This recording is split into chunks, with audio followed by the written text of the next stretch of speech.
नमस्कार, मैं हूं मुकेश और आप देख रहे हैं ऐसे न्यूज़। दर्शकों, जैसा कि हम सभी जानते हैं कि आज जो मीडिया का स्तर है वो बहुत ही नीचे गिरते जा रहा है, लेकिन वहीं दूसरी तरफ जो ऐसे न्यूज़ है वो लगातार आपको सही और तथ्य खबरों, वास्तविक जो खबर है उससे आपको रूबरू करवाती है। दर्शकों, पिछले लगातार कई दिनों से आप सोशल मीडिया पे जो है एक पोस्ट देख पा रहे होंगे। ये पोस्ट है ना, प्रकट दिवस को लेके है, जहाँ पे एक संत है, भारत के प्रसिद्ध संत माने जाते हैं, संत रामपाल जी महाराज जी। आपने भी देखा होगा, हमने भी उस पोस्ट को देखा है। लगातार उस पोस्ट पे कबीर प्रकट दिवस को लेके बड़े बड़े दावे किए जा रहे हैं कि ये जो कबीर प्रकट दिवस है ये 12 आश्रमों में मनाया जा रहा है। ये 3 दिवसीय समागम है, वहाँ पे पूरे विश्व को, ये जो इनके जो श्रद्धालु हैं, इनके जो भक्त हैं, वो पूरे विश्व के लोगों को आमंत्रित कर रहे हैं। तो आखिर इस पोस्ट में, इस खबर में कितनी सत्यता है, उसी चीज़ की तहकीकात करने के लिए ऐसे न्यूज़ की टीम जो है आज अपने जो भारत देश का जो पड़ोसी राष्ट्र है नेपाल, उसके धनुषा आश्रम में आए हैं। दर्शकों, आपको पता है ये मीडिया ही है, ये प्रेस ही है जिसे समाज का आईना भी कहा जाता है, समाज का दर्पण भी कहा जाता है। और दर्पण का काम है कि सही और गलत, जो सही है उसको सही बताना, जो गलत है उसको गलत बताना। दर्शकों, आखिर इस खबर में कितनी सत्यता है? आखिर क्या सही में ये जो विशाल भंडारा जिसके बड़े बड़े दावे किए जाते हैं उसमें कितनी सच्चाई है? क्या ये लगातार 3 दिनों तक चलेगा? क्या ये सही में फ्री है ना? इन तमाम तरह के चीज़ों को आपको हम बताएंगे। अभी फ़िलहाल हम मौजूद हैं सतलोक आश्रम धनुषा नेपाल के मुख्य द्वार पे। ये मुख्य द्वार है, ये मेन एंट्री गेट है, जहाँ से जो श्रद्धालु यहाँ पे इस समागम में आते हैं और या जो 3 दिन आएंगे। क्योंकि दर्शकों, आज अभी जो हम यहाँ पे ये कवरेज जो कर रहे हैं, ये आज तारीख 8 है, मतलब समागम कल से शुरू होगा। तो आज यहाँ पे किस तरह की तैयारियाँ हैं? क्या आपको कहीं बुड़बक तो नहीं बनाया जा रहा है? नहीं, जो पोस्ट करके आपको जो बताया जा रहा है, क्या वो वास्तव में यहाँ पे आपके साथ घटित होगा? आपको वो फैसिलिटीज़, वो व्यवस्थाएं आपको दी जाएगी कि नहीं? तो मेरा काम है, मीडिया का काम होता है कि आप तक उस चीज़ को पहुँचाना, ताकि जब आप घर से आएँ, घर से निकले, तो इस बात को सुनिश्चित कर लें कि हम जहाँ जा रहे हैं वो जगह, वो कैसा है, वहाँ पे हमें किन किन चीज़ों की सुविधा मिलने वाली है। सबसे पहले जो ये एक शब्द यूज किया गया है कबीर प्रकट दिवस है, उसके बारे में हम लोग जानने का प्रयास करते हैं। यहाँ पे बहुत सारे सेवादार हैं, मतलब यहाँ जो लोग हैं ना, जो खड़े होते हैं, वो अपने आप को सेवादार बताते हैं, इसलिए मैंने आपको कहा। तो यहाँ पे एक झंडा लिए यहाँ पे भाई खड़े हैं, इनसे हम जानने का प्रयास करते हैं, ठीक है, कि ये कबीर प्रकट दिवस क्या है, ये है ना, और जो बड़े बड़े दावे आपके लोगों के द्वारा या आप लोग जो करते हैं सोशल मीडिया पे, इसमें कितनी सच्चाई है? जी नमस्कार सर। नमस्कार जी, आप जी का क्या नाम हुआ? मेरा नाम चंदन कुमार दास है। सर, क्या सही में जो सोशल मीडिया पे बड़े बड़े जो दावे किए जा रहे हैं 3 दिवसीय है ना भंडारे का, एक नहीं पूरे 12 सतलोक आश्रमों में, क्या ये बात सही है? ये बात सही है, 100% सही है। क्या आप लोगों ने रियल में पूरे विश्व को आमंत्रित किया है? रियल में। तो सर, ये जो कबीर प्रकट दिवस है, ये संक्षेप में हमारे दर्शकों को बताइए कि ये क्या है और ये क्यों मनाया जा रहा है, संक्षेप में बताइए। देखिए, ये तत्वदर्शी संत रामपाल जी के महाराज के सानिध्य में 628 कबीर प्रकट दिवस मना रहे हैं। ये कमल के फूल पर कबीर साहब बालक के रूप में आए थे और उसके उपलक्ष्य में मना रहा है। ये गर्व से जन्म नहीं लिया है, इसके उपलक्ष्य में मना रहा है 3 दिन दिवस है। मतलब आपका कहना है कि इसी दिन, मतलब जो अभी 9, 10 से 11 को जो समागम होना है, तो इसी दिन कबीर जी जो है कमल के फूल पे आए थे, प्रकट हुए थे, और इसी उपलक्ष्य में ये समागम मनाया जा रहा है। इसी के उपलक्ष्य में मना रहा है। दर्शकों, इनका कहना है कि कबीर जी जो है वो 600, मतलब ये जो है कमल के फूल पे प्रकट हुए थे, और उसी को हम लोग यहाँ पे जो है कबीर प्रकट दिवस के रूप में मना रहे हैं। चलिए, हम आश्रम के अंदर आपको लिए चलते हैं और उन एक एक व्यवस्थाओं से आपको रूबरू करवाने का प्रयास करते हैं। दर्शकों, हम आश्रम के अंदर आ चुके हैं, ठीक है। मैं फिर से आपको याद दिला दूं कि ये तारीख 8 है, लेकिन फिर भी यहाँ पे अंदर में जैसे ही प्रवेश करते हैं तो आप देख सकते हैं लोगों का हलचल कितना है। आपको अभी समागम की शुरुआत नहीं हुई है, लेकिन फिर भी आपको हर तरफ लोग यहाँ पे देखने को मिल जाएंगे। आप देख सकते हैं ये तैयारियां यहाँ पे जोरों शोरों से हैं। जो भी तैयारियां हैं वो कुछ लगभग में हो चुकी हैं, जो बाकी हैं यहाँ के जो लोग हैं, यहाँ के जो सेवादार हैं, वो सभी तैयारियों को कर रहे हैं। फिलहाल मैं आपको कुछ बैनर यहाँ पे दिखाना चाहूँगा। ये देखिए, यहाँ पे ये पुस्तकालय हैं जो संत रामपाल जी महाराज जी जो इनके गुरु हैं, इनके जितने भी साहित्य हैं यहाँ पे वो पुस्तकों को रखा जाता है उनके द्वारा। और ये शंका समाधान स्थल है, मतलब जो लोग यहाँ पे आते हैं, जो पहली बार इस आश्रम को विजिट करते हैं, उनको अगर किसी प्रकार की कोई शंका है तो उनका समाधान भी यहाँ पे किया जाता है। चलिए थोड़ा और अंदर चलते हैं और क्या क्या यहाँ पे व्यवस्थाएं हैं उस चीज़ से भी आपको रूबरू करवाते हैं। आप यहाँ पे देख सकते हैं ये प्रणाम स्थल है। प्रणाम स्थल आप इससे शब्द से ही स्पष्ट हो सकता है कि यहाँ पे जो लोग, इनके जो भक्त होते हैं, यहाँ पे आके वो प्रणाम करते हैं। आप देखिए यहाँ पे कुछ श्रद्धालु आपको यहाँ पे दिखेंगे भी, वो अपने गुरु को जो है साष्टांग दंडवत प्रणाम कर रहे हैं। ये श्रद्धालुओं का जो भाव है कितना है ना अपने भगवान के प्रति, अपने गुरु के प्रति कितना वो समर्पित है, ये दिखा रहा है। आप देखिए यहाँ पे ये इनके गुरुदेव का जो है बैनर यहाँ पे फ़ोटो लगा हुआ है और यहाँ पे वो साष्टांग दंडवत कर रहे हैं। और यहाँ पे क्या क्या व्यवस्थाएं हैं, कैमरामैन थोड़ा है ना आगे आएँ और हमारे दर्शकों को दिखाएं। ये जस्ट हम जैसे ये जो प्रणाम स्थल है, इसके जब हम आगे आते हैं तो यहाँ पे एक बहुत बड़ा जूता घर बनाया गया है। ठीक है, ये आपने और भी सत्संगों में आप गए होंगे, वहाँ पे आपने विज़िट किया होगा और अन्य संत के भी सत्संग में गए होंगे, लेकिन मुझे नहीं लगता है कि आपको इस तरह की व्यवस्थाएं, जूता रखने की व्यवस्थाएं आपको दी गई हो। तो आखिर ये जूता घर की व्यवस्था क्यों है, आखिर ये लोग ये बड़े बड़े थैले में जूता को क्यों रखते हैं, ज़रा इनसे जानने का प्रयास करते हैं। नमस्कार सर। सर आप हमारे दर्शकों को ये बताइए कि ये जो आप जूता यहाँ थैले में रख रहे हैं, क्या उद्देश्य है? लोग ऐसे भी तो जूता चप्पल पहन के जा सकते हैं ना। जी, ये है कि इतने बड़ा समागम है, बहुत भगत लोग आ रहे हैं नेपाल और भारत से, जो यूपी से, आपको बिहार से, झारखंड से, बेगूसराय, अन्य जगहों से भगत लोग आए हुए हैं, पूरे नेपाल के भगत आए हुए हैं। तो अत्यधिक संख्या बढ़ने के कारण से उनकी कोई तकलीफ़ न हो, उनका जूता जो है चप्पल कहीं नहीं खो, इस उद्देश्य से परमात्मा का ये अभियान है, परमात्मा का ये सिस्टम है कि आपको जूता सेफ रहे, कहीं आपको भुला न जाए, गुम न हो जाए, इसलिए ये सब सिक्योरिटी के लिए रखा गया है, आपका जूता और चप्पल का सुरक्षा रहे। मतलब किसी प्रकार के यहाँ किसी प्रकार की अव्यवस्था ना हो, जूता चप्पल ना खो, इसीलिए तो करके सत्संग सुने, भंडारा करें और परमात्मा के दर्शन करें और अपना लाभ उठाएं। सर आप हमारे दर्शकों को ये भी बताइए कि कितना कैपेसिटी आप, मतलब कितने श्रद्धालुओं के जूते चप्पल आप यहाँ पे ऐसे इस सिस्टम के अनुसार आप रख सकते हैं? आप एक बार में यहाँ 50,000 से अधिक, 50,000 तक, 50,000 से अधिक तक का जूता चप्पल का सेवा का ये सिस्टम परमात्मा की दया से है। और उसके बाद से फिर होता है तो फिर उसका भी व्यवस्था आगे का है, वो आगे बढ़ाने का हम परमात्मा का दया से हम लोग प्रयास करेंगे। बहुत बहुत धन्यवाद सर जानकारी देने के लिए। सत्य है। जैसा कि इन्होंने कहा कि जो हमारे गुरुदेव का ये आदेश है कि हम लोग यहाँ जो भी श्रद्धालु आएँ उनको किसी प्रकार की अव्यवस्था ना हो, है ना, उसी चीज़ को देखते हुए हम लोग ये सारे यहाँ पे सिस्टम को बनाते हैं। जो भी श्रद्धालु आते हैं उनके जूते चप्पल यहाँ पे प्रॉपर तरीके से हम लोग रखते हैं, ताकि वो है ना इस चीज़ के संदेह में ना रहे कि मेरा जूता चप्पल खो जाए। आप देख सकते हैं बहुत बड़ा यहाँ पे एक जूता घर बनाया गया है।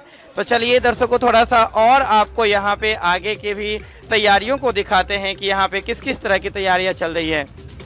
ये आप देख सकते हैं, यहाँ पे एक बहुत बड़ा फील्ड भी है बीच में, और ये एक जो आकर्षण का आप केंद्र भी बोल सकते हैं, ठीक है, सेल्फी पॉइंट भी बोल सकते हैं। ये अभी यहाँ पे तैयारियाँ चल रही है, ठीक है ये। और आप थोड़ा सा जब मेरे इस तरफ चलेंगे, आप थोड़ा सा अगर जूम करके कैमरामैन अगर दिखाएंगे तो आप अगर देख पा रहे होंगे आध्यात्मिक प्रदर्शनी, मतलब जब आप यहाँ पे आएंगे तो इस सतलोक आश्रम धनुषा नेपाल के अंदर, ठीक है, आकर्षण का केंद्र क्या क्या हो सकता है। तो सबसे उसमें से एक पहला है कि जो आध्यात्मिक प्रदर्शनी, ये आपने और जगह पे बहुत सारी प्रदर्शनी देखी होगी, मेले में है ना, झूले की प्रदर्शनी है और भी बहुत सारी प्रदर्शनी है, लेकिन सभी सतलोक आश्रमों में ये इस तरह की आध्यात्मिक प्रदर्शनी लगाई जा रही है। अभी उसकी तैयारियां चल रही हैं। ठीक है, आप देख सकते हैं जो भी यहाँ के सेवादार है वो प्रॉपर तरीके से सेवाओं को यहाँ पे करने लगे हैं, उसकी तैयारी में एकदम बिल्कुल डटे हुए हैं और तैयारी कर रहे हैं। जस्ट आप अगर इसके थोड़ा सा आगे बढ़ते हैं, आप आइए, ये देखिए यहाँ पे ये मेन पंडाल है, ये इस सतलोक आश्रम धनुषा का जो है ये मेन पंडाल है, आप देखिए। और इसकी खूबसूरती भी है ना देखने में बनता है, मन को हर्षित करता है। आप देखिए है ना कितने अच्छे तरीके से डेकोरेट किया गया है। आप ऊपर में देख सकते हैं सतलोक आश्रम धनुषा नेपाल लिखा हुआ है ना। जगत गुरु तत्वदर्शी संत रामपाल जी महाराज जी को पावन सानिध्य में कबीर परमेश्वर कबीर साहब जी को प्रकट दिवस के उपलक्ष्य में, मतलब इसकी सजावट भी बहुत अच्छे तरीके से की गई है। इस पंडाल को सजाया गया है और अभी समागम की शुरुआत भी नहीं हुई है, समागम की शुरुआत कल से होनी है, लेकिन आज तारीख 8 है। लेकिन आप देखेंगे कि पूरा आश्रम जो है, थोड़ा सा कैमरामैन आए है ना जूम करके, और आप देखिए ये पूरा जो मेन पंडाल है, ये पूरा पंडाल आपको अभी से ही भरा हुआ दिखेगा। आप जैसा कि देख पा रहे हैं यहाँ पे ये पूरा पंडाल दूर दूर तक आप देखिए तो अभी ही ये पूरा पंडाल भर चुका है। समागम की शुरुआत होने में अभी एक दिन और बाकी है। और सबसे अच्छी यहाँ पे व्यवस्था है कि पार्टीशन किया गया है माइयों को, मतलब जो भक्त श्रद्धालु हैं पुरुषों को ठहरने के लिए अलग से व्यवस्था है, इधर जो माइया हैं उनको रुकने के लिए अलग से व्यवस्था है। मतलब बिल्कुल पार्टीशन की गई है ताकि किसी भी प्रकार की कोई अव्यवस्था, किन्हीं को भी किसी प्रकार का कोई है ना दिक्कत का सामना ना करना पड़े। आप अगर देख पा रहे होंगे ये आने जाने का जो रास्ता है, इस रास्ते को हमेशा खाली रखा जाता है और जस्ट इस रास्ते के सीध में ही आपको जो है यहाँ पे पूर्ण ब्रह्म का एक बड़ा सा बैनर आपको चलिए लिए चलते हैं वहाँ पे और दिखाते हैं। ये जो आश्रम हम आगे आ रहे थे ये गैलरी में, तो इसके अब बिल्कुल अंत छोर पे आ चुके हैं। ठीक है, और यहाँ पे आप अगर कैमरामैन जरा जूम करके दिखाइए हमारे दर्शकों को, देखिए यहाँ पे ऊपर में सबसे ऊपर में पूर्ण ब्रह्म लिखा हुआ है और ये धानक रूप रहा करता। यहाँ पे बहुत बड़ा जो है आप देख सकते हैं। ठीक है, बहुत खूबसूरती से और बहुत बड़े बड़े यहाँ पे बैनर्स लगाए गए हैं। अभी यहाँ पे किन चीज़ की तैयारी चल रही है, ठीक है ना, यहाँ के श्रद्धालुओं से हम जानने का प्रयास करते हैं इसको किस नाम से जानते हैं। आप जैसा कि देख पा रहे होंगे ये इधर भी जो तैयारियां हैं, इधर भी दो छोटे छोटे जो पंडाल टाइप के मंडप टाइप के वो बनाए गए हैं। आप देखिए ये अभी इसकी भी डेकोरेशन चली रही है, इसकी भी तैयारियां जारी हैं, आप यहाँ पे देख सकते हैं। और ये सारी तैयारियां अभी चल रही है।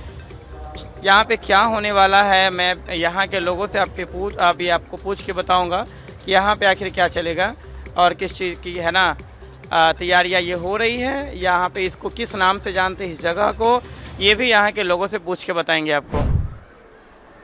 थोड़ा बुलाइएगा उनको। जैसा कि मैंने अभी आपको कहा कि यहाँ के लोगों से मैं पूछ के ये अभी बताऊँगा कि इस जगह को किस नाम से जाना जाता है, यहाँ पे तैयारियाँ किस चीज़ की चल रही है। बड़े ज़ोरों शोरों से आप देख सकते हैं, बहुत सारे यहाँ पे आर्टिफिशियल फ्लावर्स रखे हुए हैं, आप देखिए वहाँ पे। ठीक है, और ये फ्लावर्स से अभी डेकोरेट यहाँ पे किया जा रहा है। तो ज़रा इनसे जानने का प्रयास करते हैं कि ये तैयारियाँ किस चीज़ के लिए, यहाँ पे आखिर क्या होगा, और ये जो स्थल जिसको इतने अच्छे तरीके से सजाया गया है इसको किस नाम से जानते हैं। जी नमस्कार भैया। सत्सायम। सबसे पहले आप हमारे दर्शकों को ये बताइए कि ये जो जगह है पंडाल का जो सबसे ये लास्ट छोर है इसको किस नाम से जानते हैं। ये जो अभी आप बताए हैं ना, बोले हैं इसको दरबार साहिब के नाम से जाने जाते हैं। कुछ रीजन आप बता सकते हैं इसके पीछे का।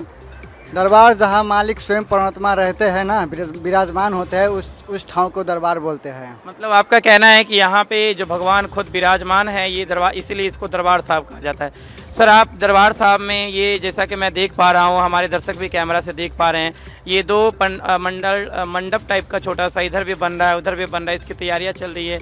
आखिर ये तैयारी क्यों और यहाँ पे क्या होने वाला है।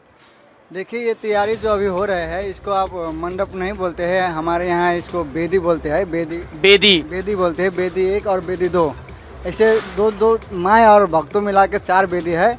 और ये जो लगा हुआ है उसको मंजी साहिब बोलते हैं। उसमें परमात्मा गरीबदास जी महाराज का जो ग्रंथ होता है ना उसका बानी यहाँ बैठकर और 3 दिन तक जो अखंड बानी होता है वो 3 दिन तक बानी यहाँ पे पढ़ते हैं। मतलब आपका ये कहना है कि ये जो अभी तैयार हो रहा है इसको बेदी बोलते हैं, और यहाँ पे 3 दिन तक लगातार क्या नाम बताया आप? गरीबदास जी महाराज का जो अखंड पाठ होता है ना, उसका इस पे बैठकर 3 दिन तक पाठ पढ़ा जाता है लगातार। एक समय भी नहीं उसको मतलब जैसे रेस्ट होता है ना, वो नहीं करना नहीं पड़ता है। मतलब कंटिन्यूअसली चले? कंटिन्यूसली होता है कि वो अगर कंटिन्यूस नहीं करेंगे तो खंड हो जाएगा। खंड नहीं होना है, इसीलिए इसको अखंड पाठ बोलते हैं, और ये लगातार 3 दिन तक चलता है। बहुत बहुत धन्यवाद जानकारी देने के लिए। धन्यवाद। जैसा कि अभी भैया ने बताया कि ये स्थल का नाम क्या है, इसको क्या बोलते हैं, आपने सुना। यहाँ पे थोड़ी सी और जो व्यवस्थाएं हैं, अभी आपको मेन जिस चीज़ का आपको इंतज़ार होगा, जिस चीज़ के लिए दावे किए जाते हैं, भंडारे के जो दावे किए गए हैं बड़े बड़े, है ना।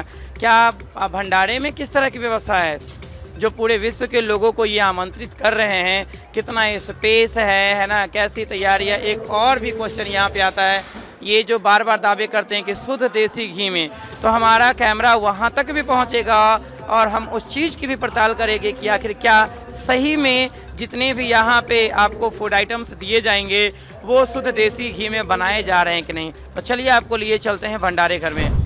दर्शकों, ये वही गेट है, मतलब ये आप रास्ता बोल दीजिए, ठीक है।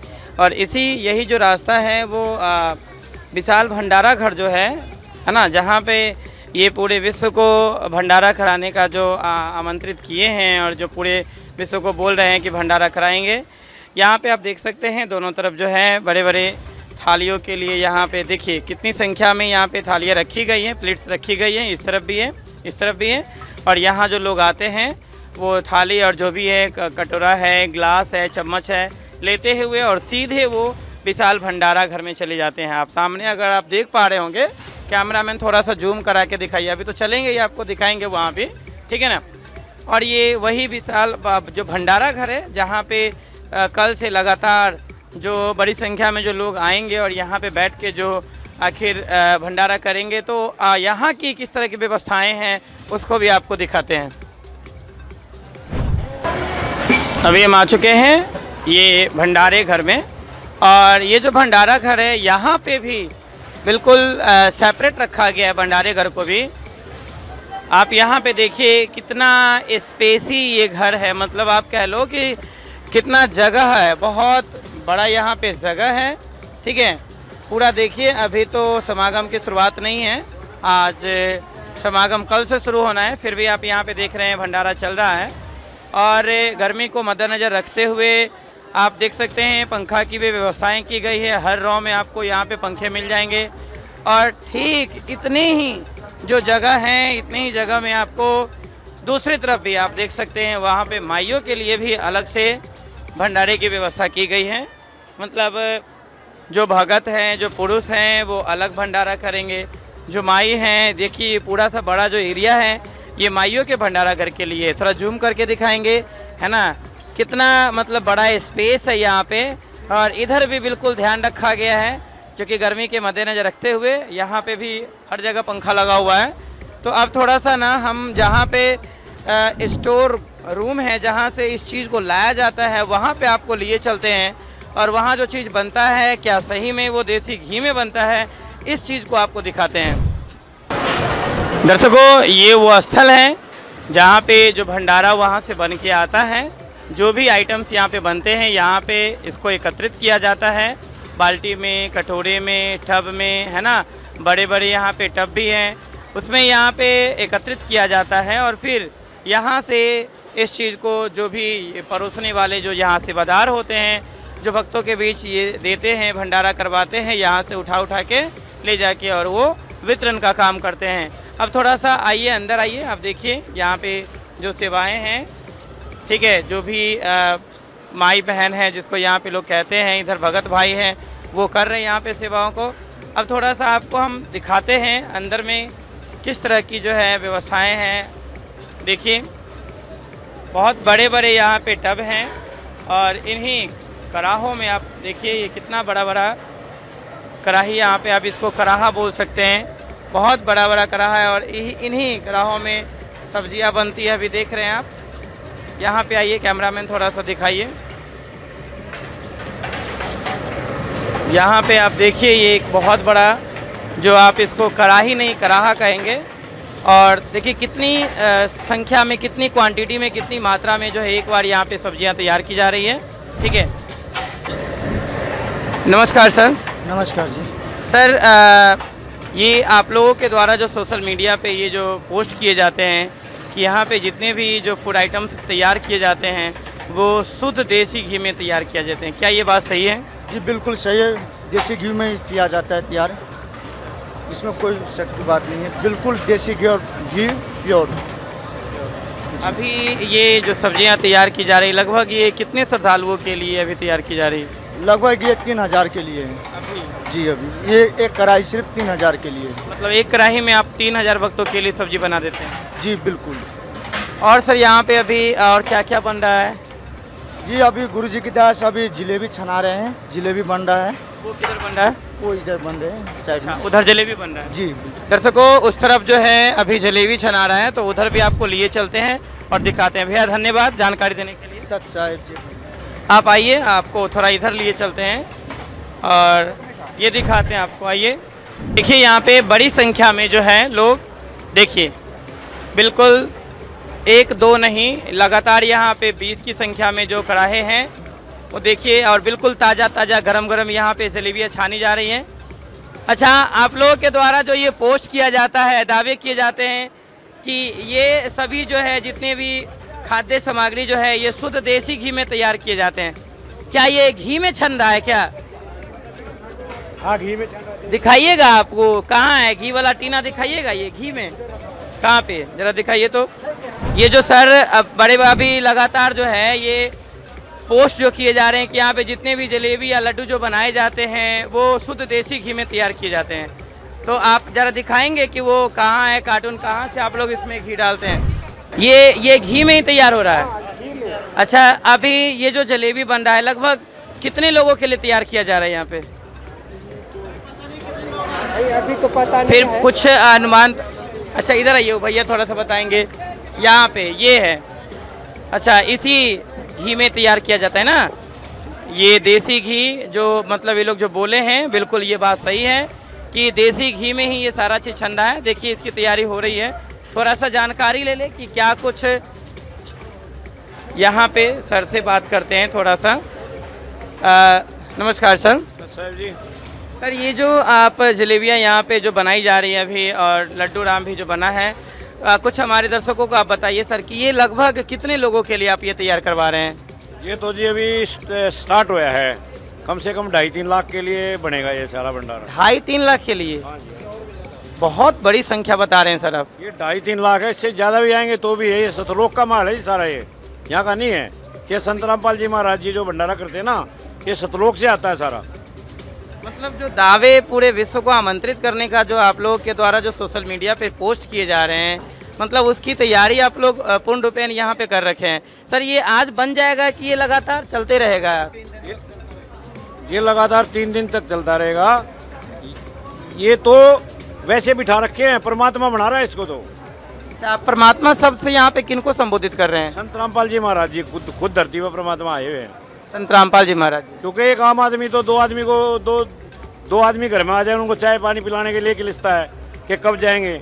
और यहाँ तो पूरे विश्व को है, 12 आश्रम हो रहा है ये, एक नेपाल नहीं, पूरे इंडिया में 12 आश्रम हो रहे हैं।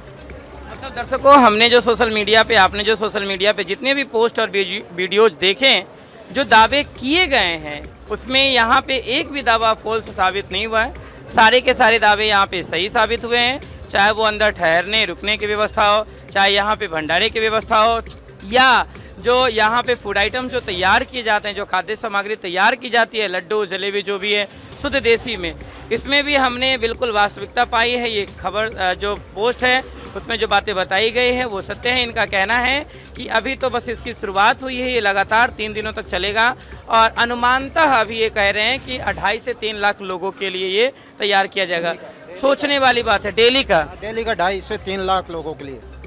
ये बड़ा अचंभा में डालने वाला ये वाक़या है, क्योंकि नॉर्मली जो एक गांव घर में जो छोटा सा भोज होता है उसमें अगर 100-200 लोग आ जाते हैं तो कैसे लोग परेशान हो जाते हैं, लेकिन यहाँ पे इतनी बड़ी व्यवस्थाओं को ये मैनेज करते हैं। और इन लोगों का कहना है कि ये कोई इंसान नहीं, हम लोग नहीं, जो हमारे भगवान, ये लोग भगवान उनको कहते हैं, हमारे जो भगवान है संत रामपाल जी महाराज, वही सारा व्यवस्थाओं को है ना यहाँ पे मैंने। सर कुछ और दावे किए जाते हैं संत रामपाल जी महाराज जी को लेकर, जो है कि वो बहुत बड़े समाज सुधारक हैं, कि यहाँ पे जैसे हर समागम के बारे में, मैं दर्शकों आपने भी पोस्ट देखा होगा, हमने भी वही पोस्ट देखा है और उसी पोस्ट को लेके हम यहाँ पे आए हैं। क्योंकि मीडिया का काम होता है, मैं आपको पहले दिखा रहा हूँ, तभी तो आप यहाँ पे आओगे, उन है ना चीज़ों से रूबरू हो पाओगे, उन व्यवस्थाओं का लाभ उठा पाओगे। तो मेरा काम है हर एक प्रश्नों का इनसे उत्तर लेना और आप तक पहुँचाना।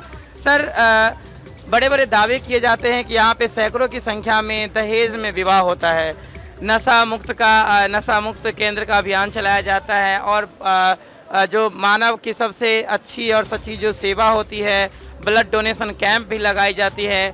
सर क्या सही में ये सारी चीज़ें यहाँ पे अरेंज की जाती है? यहाँ पे जी ब्लड डोनेशन होता है, देह दान होती है, देह दान भी करते हैं भगत लोग। और जी रमैनी बोलते हैं हम, जैसे शादी होती है ना उसको हम रमैनी बोलते हैं। इसमें रमैनियाँ होती हैं, जैसे गरीब आदमी है अपनी बच्ची को दहेज में कुछ नहीं दे सकता, यहाँ मात्र 17 मिनट में रमैनी होती है और 1 जोड़े कपड़े में होती है। 1 जोड़े में सर? हाँ जी। मतलब बड़ा चंबित करने वाला है कि जहाँ पे अभी के इस युग में है ना, हर तरफ आप देख सकते हैं सादगी किसको कहते हैं। अभी के युग में ना तो किसी को पता नहीं है, हर एक जोड़ा चाहता है कि हम अपने विवाह को एक यादगार बनाएं, है ना, हलचल से हो, धूमधाम से हो। और यहाँ इनका कहना है कि मात्र 1 जोड़े में। सर लेन देन बिल्कुल यहाँ पे नहीं होता? ये देखो जी, जैसे जगत में लेन देन करते हैं, गाड़ी देते हैं, कपड़े देते हैं, 1 साल के बाद बच्ची का क्या पता क्या करेंगे वो लालची है, भेड़ी है वो। तो यहाँ भगत के साथ रमैनी होती है, बच्चा खुश रहता है, भक्ति करता है और खुश भी रहता है, कोई दहेज लेना ना देना। अच्छा सर, आपने अभी बोला था देह दान और ब्लड डोनेशन कैंप, तो क्या सिस्टम है यहाँ पे, क्या कुछ चलता है और कुछ बताइए थोड़ा सा संक्षेप में। ऐसे जी रेड क्रॉस से गाड़ी आएगी, गवर्नमेंट की गाड़ी आती है। हमारे भक्तों के अंदर इतना उत्साह होता है, देह दान के लिए लाइन लगी रहती है और ब्लड डोनेशन के लिए भी फ्री ऑफ कॉस्ट करता है सब कुछ। इससे फ़ायदा किसको होता है? फ़ायदा जी आम जनता को भी होता है, जिसको ब्लड नहीं मिलता, गरीब आदमी को ब्लड नहीं मिलता, रेड क्रॉस से जाओ और ब्लड ले लो, जिसके ग्रुप का हो तो ले सकते हैं। बहुत बहुत धन्यवाद सर साहिब जी। यहाँ पे इन्होंने जानकारी दी। अभी हमारे साथ एक और भगत भाई जुड़ चुके हैं, यहाँ जो एक लोग हैं ये भी जुड़ चुके हैं, ये भी कुछ बताना चाह रहे हैं। सर बताइए। हमारे युवा बीड़ी सिगरेट मांस इस लाइन में ज़्यादा चले आ रहे हैं, तो संत रामपाल जी ने ऐसा ये जो मिशन चला रखा है, इसमें युवा को बीड़ी सिगरेट मांस दारू तंबाकू कुछ भी बिल्कुल नशा मुक्त करता है परमात्मा की दया से। और जो मंत्र लेते हैं उनसे अपना आप ही बिल्कुल नशा छूट जाता है सर। मतलब यहाँ पे आपका कहना है कि अगर जो व्यक्ति यहाँ पे आएंगे, अगर वो नशे के लत में हैं तो उनका नशा भी पुंडोपन यहाँ पे छूट जाता है, बिल्कुल छूट जाता है सर। ये एक सही भी है, क्योंकि दर्शकों आज नशा से जानते हैं, हम भी जानते हैं, आप भी जानते हैं कि आज की युवा पीढ़ी जो है नशे के लत में पूरी तरीके से बर्बाद हो रहा है।